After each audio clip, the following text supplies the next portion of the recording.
আচ্ছা, এই ছোট ছোট গাছগুলো নিশ্চয়ই অনেকেই চিনতে পারছেন। আমি আলতা গোলানো জলে এই গাছগুলো ডুবিয়ে রেখেছি একটা মজার জিনিস দেখবো বলে, আর আপনাদেরও দেখাবো। তার আগে এই ছোট্ট গাছগুলো সম্বন্ধে কিছু অজানা কথা আপনাদের বলি।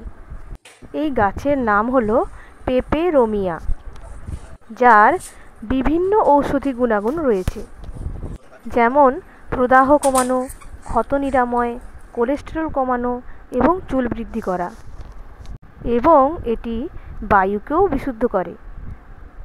এটিকে সৌভাগ্যের প্রতীক হিসাবেও ব্যবহার করা হয়। পেপেরোমিয়ার পাতা ও কাণ্ড কাঁচা খাওয়া বা চা তৈরি করা যায়, তবে এর ব্যবহার সম্পর্কে আরও বৈজ্ঞানিক গবেষণার প্রয়োজন। গাছগুলো অনেকেরই চেনা লাগছে, তাই না? এই সময় এই গাছগুলো বেশি দেখতে পাওয়া যায়। দেওয়ালে, প্রাচীরে, স্যাঁতস্যাঁতে জায়গায় এই গাছগুলো বেশিই হয়।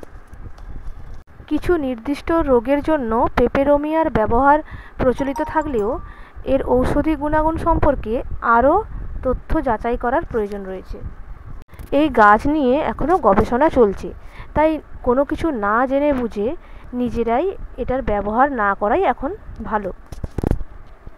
তো এই গাছটা সম্বন্ধে আমি জানতে গিয়ে একটা জায়গায় দেখেছিলাম যে একজন বলেছিলেন যে আলতা গোলা জলে এই গাছের শেকড় সহ যদি ধুয়ে কয়েক ঘন্টা রেখে দেওয়া হয়, তাহলে নাকি এই গাছটা পুরো লাল রঙের হয়ে যায়। তো সেই মজার জিনিসটা দেখার জন্য আমিও বসে গেলাম। আমি একটা কাপের মধ্যে জল নিয়ে তাতে একটু আলতা দিয়ে জলটা গুলিয়ে নিয়েছি।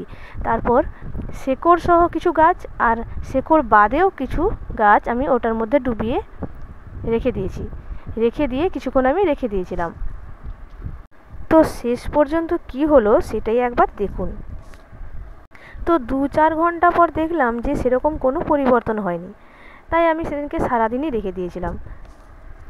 তো একদিন রাখার পর দেখলাম তখনও সেরকম কিছু পরিবর্তন হয়নি, তাই আরও রেখে দিয়েছিলাম।